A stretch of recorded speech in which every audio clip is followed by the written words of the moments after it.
Olá! Esse programa faz parte dos materiais complementares do estudo de caso de Gustavo Caetano.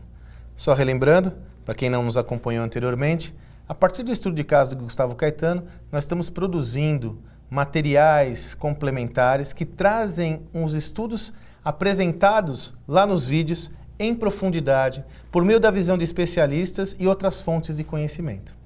Esse nosso programa está amarrado, atrelado, alinhado à aula 3 do Gustavo Caetano, onde nós definimos como um dos diferenciais importantes do empreendedor o seu espírito inovador, o seu foco em inovação. Dessa forma, você, aluno do meusucesso.com, vai encontrar lá nos materiais de apoio um relatório, um roteiro que lhe permite fazer um diagnóstico do seu status de inovação. Quer dizer, como você é como inovador na sua organização, como empreendedor, como os seus colaboradores veem a inovação na sua organização e quais são as lacunas que você deve preencher. Pois bem, a partir desse diagnóstico vem a questão prática e é por isso que nós estamos aqui hoje. Nós convidamos Marcelo Pimenta. Tudo bem, Marcelo? Tudo bem, Sandro? Como vai? Prazer estar aqui com você. Prazer. O Marcelo Pimenta é um grande especialista em inovação, né? É um dos professores do meusucesso.com. Nós convidamos o Menta para estar conosco para justamente nos auxiliar a trabalhar essa visão na prática. Ou seja, você assistiu a aula do Gustavo Caetano, aprendeu conceitos e referências importantes sobre inovação na prática do Gustavo, fez o seu diagnóstico e agora? Como criar uma cultura de inovação na sua organização? Esse é o objetivo do nosso programa de hoje. Menta, me fala uma coisa. Indo já nos finalmente, né, na veia. Você tem bastante experiência, né, tanto como empreendedor, quanto como professor, como mediador, facilitador de processos de inovação em empresas. Você tem bastante experiência com esse tema. Quais são os principais fatores críticos para se construir na prática uma cultura de inovação numa organização? Olha, Sandro, são vários fatores, né? Porque a inovação, acho que vale nessa parte introdutória, né? A gente recuperar de que ela, por um lado, ela é fundamental, né, para toda a organização. Com certeza. Né? Então, ela pressupõe testes, ela pressupõe pesquisa, ela pressupõe experimentação, uma cultura dado ao novo. Mas, ao mesmo tempo, você tem hoje uma competição muito grande dos negócios em que você precisa manter a sua qualidade de entrega. Ou seja, você não pode tolerar que a pizza tenha saído mal assada porque você estava experimentando. Então, o que você está colocando é que eu tenho uma perspectiva da minha operação do dia a dia e uma orientada à inovação que é de mais longa maturação. Com certeza. Então, você, né, indo para a cultura popular, a gente diria assim, um olho no gato, outro no peixe. Tá. Né? Quer dizer, você não pode olhar só para a inovação. Né? Você tem que cuidar do dia a dia. Né? Você não pode olhar só para o dia a dia. Você tem que pensar no amanhã, senão vão vir, né, novos competidores que vão trabalhar por isso, né? Então, acho que isso é fundamental de entender que inovar não é algo assim simples. Perfeito. Né? É algo que realmente merece uma atenção e cada empresa, cada empreendedor precisa pensar exatamente como consegue atingir esses resultados. A primeira fator-chave para uma organização ser inovadora é a liderança. É a liderança. Então, por exemplo, o Gustavo, né, ele é um bom caso porque ele é um cara inovador. Ele inspira a inovação, ele provoca a inovação, ele permite no ambiente da cultura da Sambatec que a inovação aconteça. E isso é a primeira questão mais importante, né, porque o que acontece é se você não tem na liderança a inovação, tudo aquilo que você for ter de proatividade, de sugestão, pode ser mal encarado, porque o seu chefe, o seu líder, não reconhece. Né? Então, a liderança, ela é fundamental. Né? Então, as pessoas inspirar-se pela liderança, o líder ser inovador e conseguir ter essa como um valor da empresa é algo que é fundamental. Esse é o primeiro passo. Esse é o primeiro passo. Quer dizer, sem o apoio da liderança, a inovação sempre ela vai estar muito temerosa de dar certo. Quer dizer, os riscos de não dar certo são muito grandes. Então, o apoio da liderança é muito importante. Né? Então, como você traz que o líder, além de ser um protagonista importante na execução da inovação, ele tem um poder simbólico, né? Um valor simbólico. Com certeza. Porque ele é a referência, né? É o líder servidor lá, né? Quer dizer, você se inspira pela liderança. Pela liderança. Né? Quer dizer, se não é aquele executivo que fica pensando em fazer um novo, de experimentar, né? Daí você tem outros fatores, por exemplo, vou citar já um segundo, né?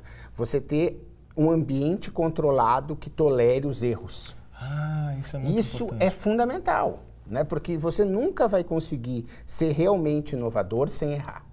Né? Quer dizer, você não tem como ter um novo produto, uma nova receita de um bolo, de uma comida, né? Você pensar uma nova festa, quer dizer, um novo evento, né? Qualquer coisa que você for pensar disruptivo, você tem que ter a capacidade de dizer, olha, não funcionou. Porque o risco aumenta, né, Menta? Porque na medida em que é uma inovação, você não tem referência, claro, o risco de erro aumenta. Sim, então você tem que é uma balança, porque se você realmente só vai estar melhorando uma coisinha ou outra, o risco vai ser menor, sem dúvida.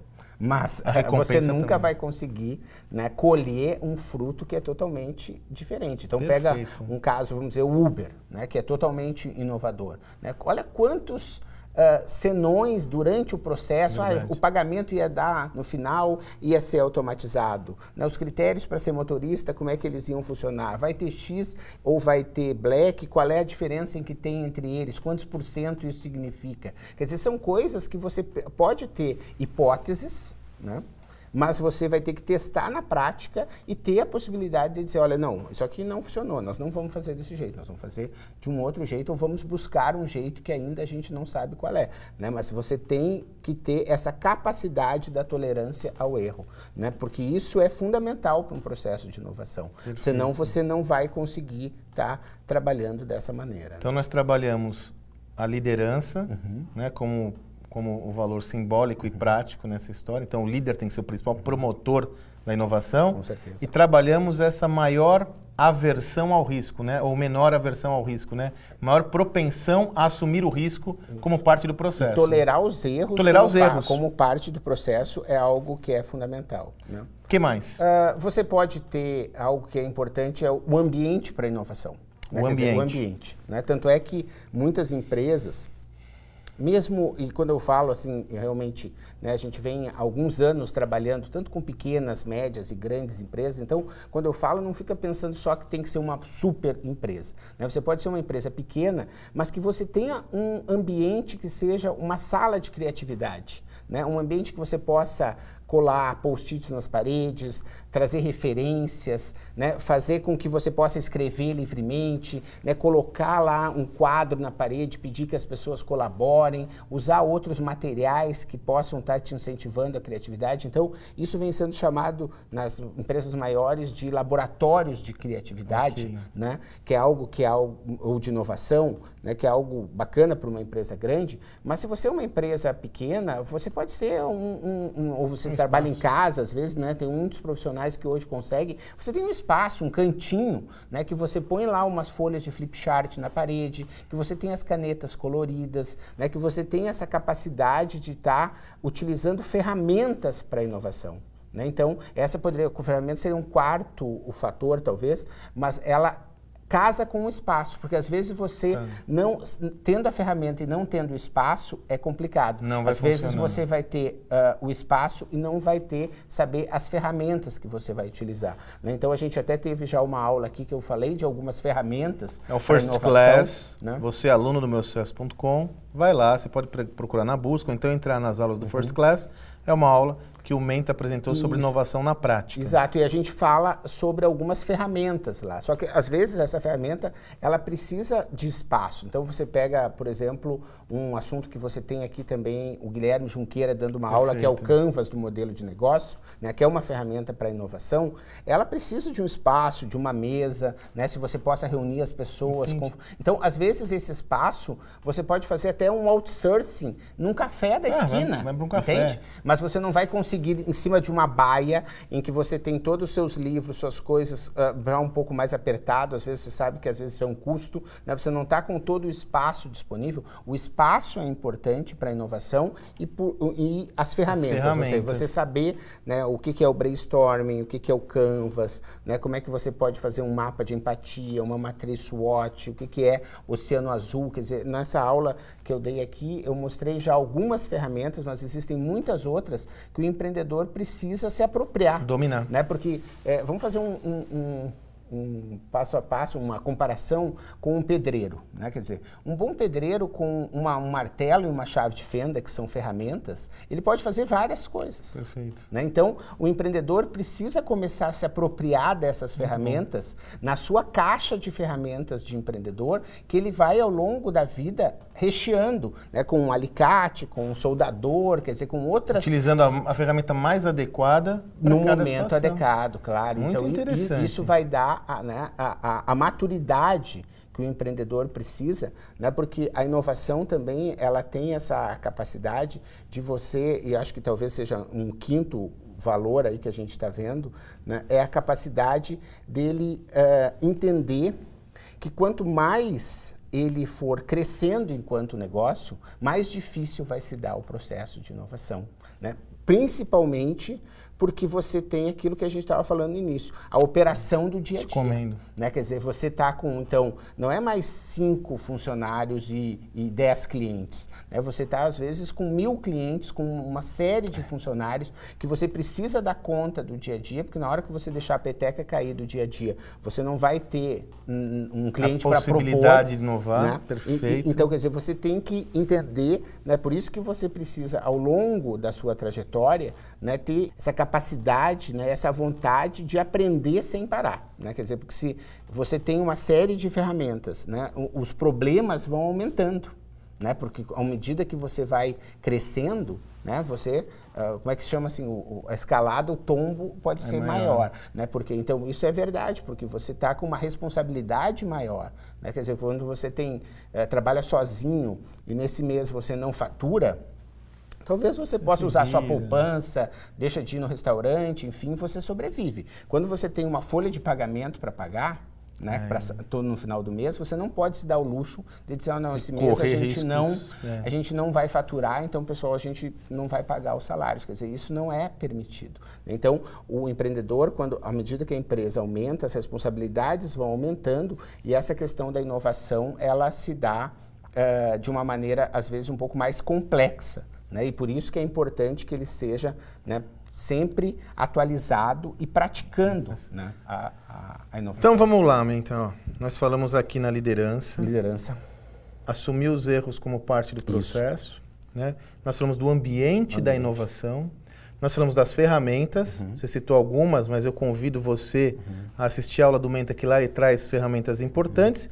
E você comentou sobre essa visão da necessidade do amadurecimento do empreendedor para a inovação. É algo como está sempre focado na melhoria contínua, né? Porque ela começa a ser, como começa a aumentar a complexidade, ele tem que estar mais preparado para o próximo passo, né? Sempre ele tem que estar galgando degraus, né? E acho que tem também um elemento aí que faz parte dessa, né, da cultura de inovação, que é o guarda-chuva pelo qual a gente está falando, né? Como construir uma cultura de inovação, que é você controlar o seu ego, né? Porque o que acontece, né, muitas vezes é do tipo assim, eu já fiz isso antes, né? Eu já aprendi, né? Só que não, os desafios são maiores. Eu faço assim, sempre dá certo. Eu sou bom nisso. Então você precisa estar, né, com essa, né, engole o ego. Exatamente. Né? Dizer, suprime o ego. Esteja disposto, né, a aprender a cada momento, a entender que o mundo está mudando, né, que isso que deu certo ontem não vai dar certo amanhã. Sem dúvidas. Né? Quer dizer, se você olhar a história, né, você vai ver a Nokia, você vai ver a Mesbla, você vai ver a Kodak, você vai ver a Atari, você vai ver uma série de empresas que eram muito admiradas. Polaroid, né? Polaroid. Muito, não, tem muitas muito, empresas. Muito. E você vê que são empresas que, eu digo assim, ouviram aquele canto da sereia. Né? Quer dizer, não, agora eu cheguei, né? Posso descansar, vou não precisar mais inovar, agora é só cuidar do gadinho ali, a ausência, né? Da humildade, e manter, né? E quer dizer, isso não adianta. É importante que a pessoa, né, entenda, né, que esse desafio de empreender, ele é eterno. Né? E você tem, às vezes as mudanças são pequenas, né? Então você diz assim, no meu bairro, eu sou uma padaria, daí, agora abriu uma padaria aqui, né, no bairro, tem uma outra, então eu vou ter que ver como é que eu vou me posicionar, quer dizer, quem sabe eu faço um pão diferente, ou abro num outro horário, ou como é que... Eu preciso me diferenciar. Então, isso é um exemplo pequeno em que a inovação pode te ajudar. mas você pega que tem tsunamis vindo. Né? Pega o caso do telefone celular. Né? Se você disser, não, o meu negócio ele não vai ser mais mobile, eu não preciso, não quero isso. Não, mas isso a gente não tem como... Olha, meu amigo. A gente não tem como fugir. Então, você hoje chama, né, mobile first. Né? Quer dizer, a empresa precisa pensar primeiro no celular. Como é que o meu cliente vai me acessar pelo celular? Quer dizer, é algo que é muito importante. Então, eu só queria pontuar que a inovação, você pega no pequeno, né, que é importante você estar pensando, né? Então pega, sacolinhas agora são proibidas. Quem sabe ali eu já não ponho um material reciclado, boto uma que seja retornável com a minha marca, crio um programa de fidelidade, que se comprar 10 vezes aqui já ganha. Quer dizer, eu posso inovar numa coisa bem pequena, pontual, mas você tem que também estar entendendo que tem tsunamis vindo, né? Que são macro. Você sabe que isso que você traz é um alinhamento muito grande com o que a gente está estudando agora com o Gustavo. Na primeira aula, quando a gente falou sobre esse cenário digital, inclusive eu convido você, produzimos um infográfico muito interessante sobre o ecossistema digital baseado num estudo da Comscore, consultoria americana. Nós até fizemos também o mesmo processo que a gente está fazendo aqui com o Pierre Schurman, sobre os impactos do digital.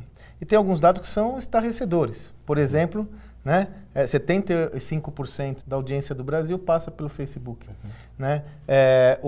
Hoje nós temos mais de 80 milhões da população digital no Brasil. 11 horas é o que gasta em média um brasileiro assistindo vídeo na internet, é o maior do mundo. Você fala, não, tudo isso é legal, é de comportamento, Facebook. Não! Isso tem impacto direto no negócio de qualquer um de nós. Pode ser o dono da padaria que você colocou aí. Com certeza. Eu sempre digo, não tem mais essa de que não, eu sou uma empresa offline. Não tem mais essa. Ser impactado por esses movimentos de cara. Total. E pode perder o negócio, né, Mento?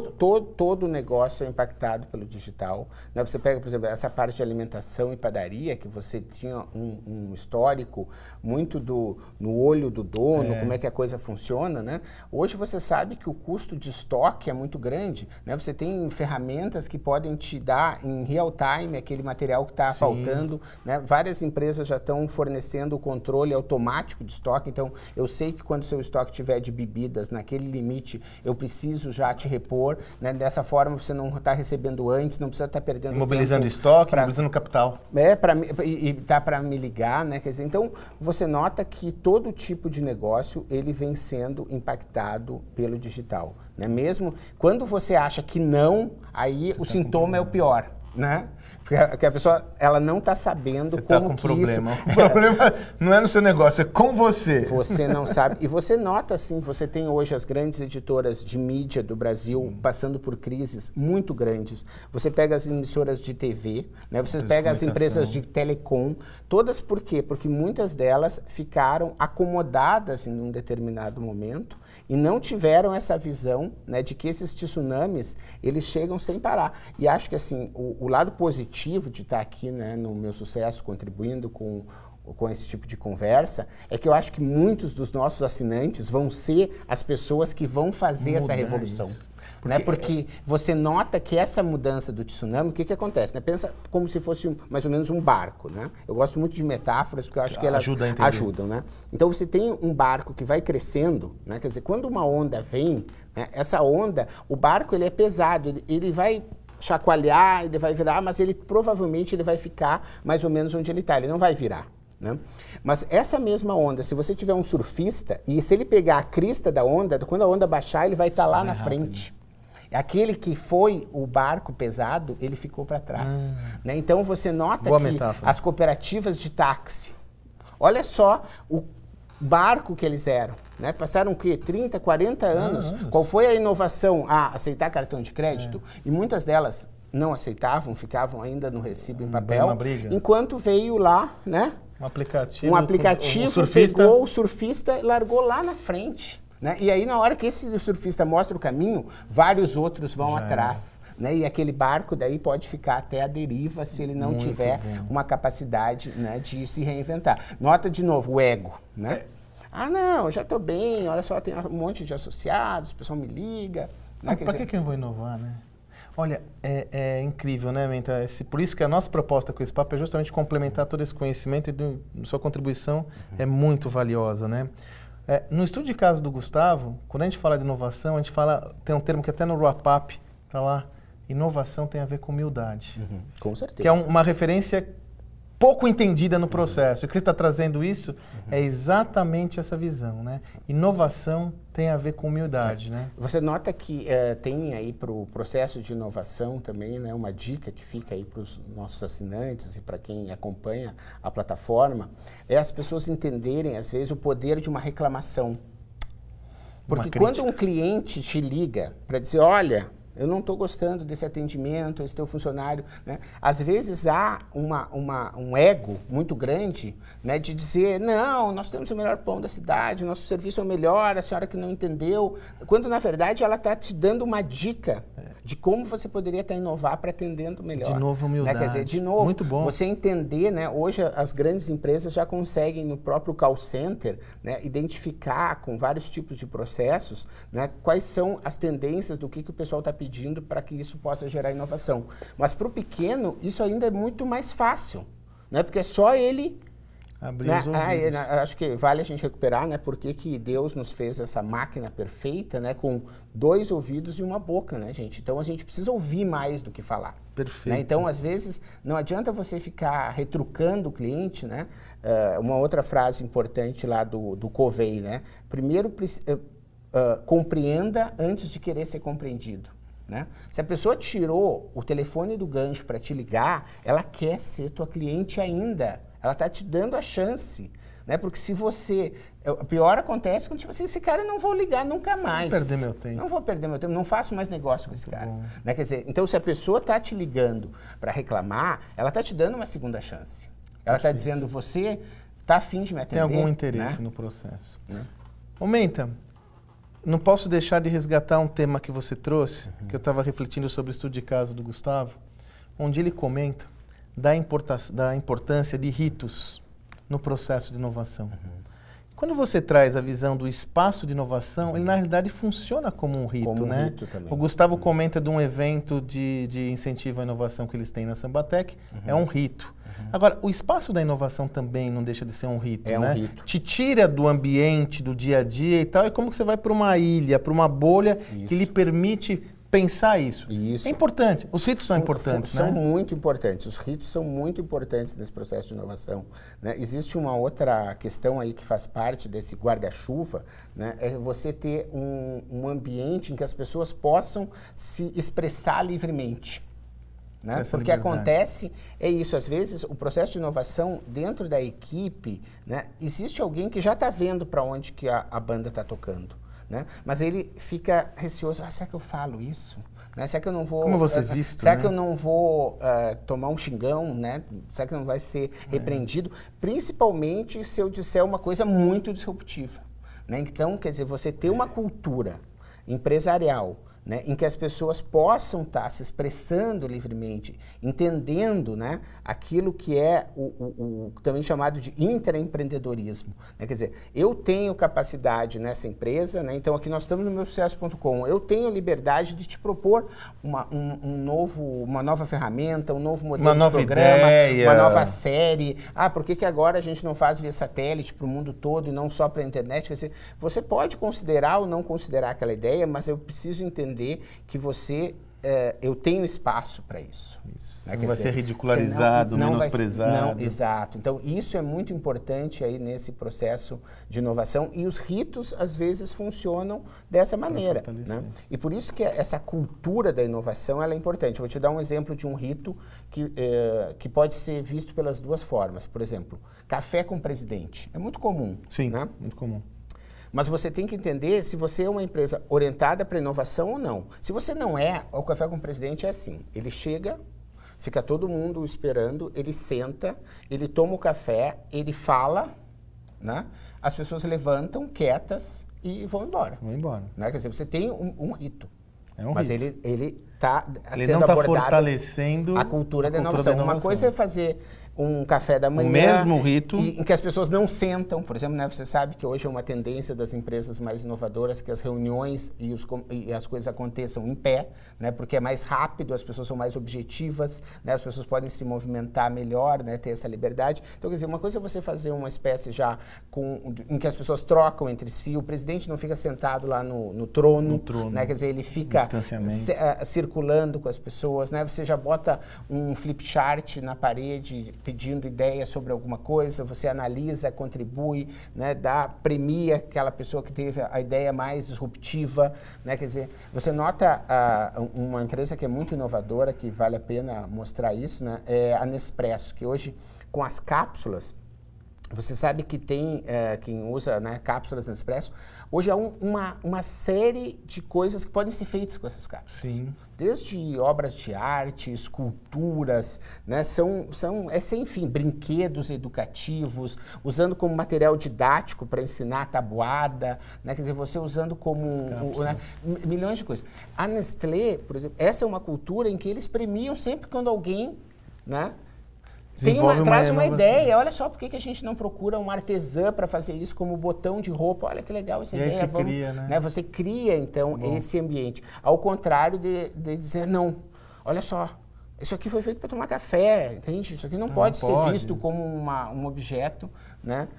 Inclusive, eu acho que só para dar uma palhinha sobre a série que vai vir pelo Vale do Silício, é interessante, às vezes as pessoas não sabem, né, como é que o Vale do Silício, por que ele surgiu dessa maneira e por que a indústria do cinema surgiu em Hollywood, né? Então, o que aconteceu, né? O pessoal da Kodak, eles tinham inventado a máquina, né, uma filmadora como a gente está usando para cá, né, e o pessoal em Nova York, né, Eastman Kodak, né, e eles disseram, olha, aqui fica a câmera e as pessoas devem se movimentar na frente. E existiam os criativos, né, como você falou aí no último evento ao vivo, né, os malucos, as né, ovelhas negras. que disseram assim, não, nós vamos pegar essa câmera e nós vamos fazer um traveling, e vamos seguir. E os caras da Kodak de Nova York não permitiam. E aí teve um pessoal que disse assim, ó, sabe uma coisa, vamos deixar esses caras que criam câmera aqui, nós vamos nos mudar bem longe. Nós vamos lá para a Califórnia, nós vamos fazer experimentações em cima do novos usos com a câmera. E surgiu o Hollywood, né, e toda essa indústria do cinema, né, que vocês sabem, hoje é uma indústria que fatura mais que o PIB brasileiro. Sim. Né? O PIB, um pedaço da Califórnia. E a Califórnia é um dos estados mais ricos dos Estados Unidos porque ele alia o cinema ao Vale do Silício com o empreendedorismo. E com os jogos, né, e com a música. A indústria criativa se desenvolveu toda ali. Então, só para você ver como é importante, às vezes, você cria um determinado produto e você não sabe como o usuário vai querer se comportar com ele. Né? De novo, surfa na onda com o usuário e não seja o barco lento que diz, não pode, esse produto não foi feito para isso. Né? Não foi para isso que as coisas que aconteceram. Até porque você não vai conseguir deixar com essa onda vinha, né? Você isso, tem que surfar, né? Essa que é o duro lado da questão da humildade. Né? Quer dizer, às vezes as pessoas só percebem, né, que elas deveriam ter mudado quando elas estão já fracassadas, entre elas, assim, fechando, porque perderam todos os seus clientes para o competidor. Né? E aí que ele diz, olha, tu vê, né? Agora eu não tinha visto. Né? Quer dizer, então, por isso que a cultura da inovação ela é um ingrediente importante de qualquer negócio que deseja ter uma perpetuidade. Sem dúvida. Né? Quer dizer, porque você tem que ter certeza. Se você não inventar aquilo que o seu cliente vai querer, né? Outra pessoa está pensando nisso. Né? Pode ser tarde demais. Muito bom, Menta. Olha...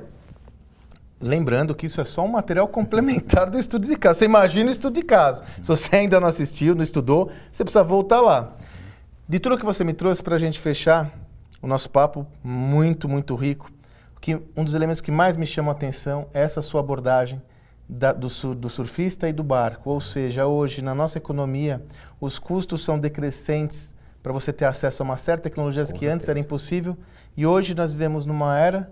talvez uma das primeiras vezes na história da humanidade, dos negócios, onde o menor pode competir em pé de igualdade e às vezes de uma forma mais favorável do que o maior. Né? Legal. Eu vou até aproveitar para fazer então um novo ingrediente aí, né, que é você criar pontes de inovação aberta. né? Porque essa é a questão importante, né? Quer dizer, então vamos pegar para uma empresa grande, que às vezes o exemplo, né, uma empresa grande é um exemplo bom porque todo mundo conhece, Sim. senão você fala numa pequena, uma poucas pessoas referência podem que todo mundo cuidar. conhece. Tu pega a Natura. Né? A Natura, hoje, ela tem tem vários programas de inovação aberta. Né? Tem um programa com a revendedora, que dá inputs, com o consumidor final, com a produção de sementes e extratos naturais, fornecedor, com universidades. Quer dizer, por quê? Porque ela está trazendo essa questão que é, você tem, às vezes, a individualidade, né? Às vezes não está dentro de casa.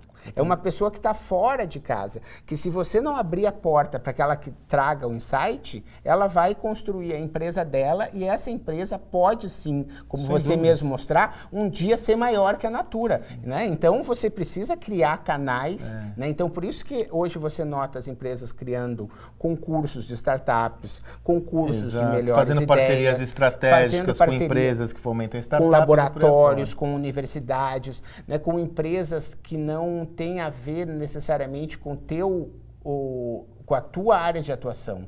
Né? Isso pode parecer uma maluquice? Ótimo, porque você vai estar combinando duas competências que às vezes nunca ninguém viu. Né? Então pega, por exemplo, o que é hoje a medicina com a tecnologia, né? Implantes robóticos, né? Questões de conseguir dar visão para quem não tinha, mobilidade, identificação, né? Tem um caso que eu gosto muito em sala de aula, que é esse a lente de contato que o Google criou, que a pessoa coloca e que mostra o nível de glicose no sangue para diabetes. Então, quer dizer, são questões que um médico só não ia chegar. Que um cara de TI, um engenheiro, ele não ia se dar conta do que é. Mas quando você faz essa conexão entre diferentes mundos, né? Então você incentiva diferentes visões. Lembra quando a gente falou que as pessoas se expressem livremente para aquilo que pode parecer uma maluquice. Olha, em vez de você ter que medir a insulina lá com uma agulha e tudo, vamos fazer com uma lente de contato. Se fosse alguém que dissesse, não, isso é possível. Tá louco? Tá louco. Né? Quer dizer, não, ali é que está, né? Algo que, olha, quem sabe isso não pode ser possível. Né? Então, a inovação aberta, né? Quer dizer, criar portas para que as pessoas possam estar contribuindo, né? Às vezes é muito chato, assim, você tem às vezes aquelas caixas de sugestões, né? E ninguém dá feedback. Aí ninguém mais dá sugestão. Ninguém mais dá sugestão. Como é que o cliente que perdeu tempo para te dar uma sugestão, né? Esse cara é valioso, ele está querendo fazer negócio para você para sempre. Né? Quer dizer, então, né, cria esses ritos. Né? O rito da caixa, ele pode ser ultrapassado, mas se ele é bem feito, ele funciona.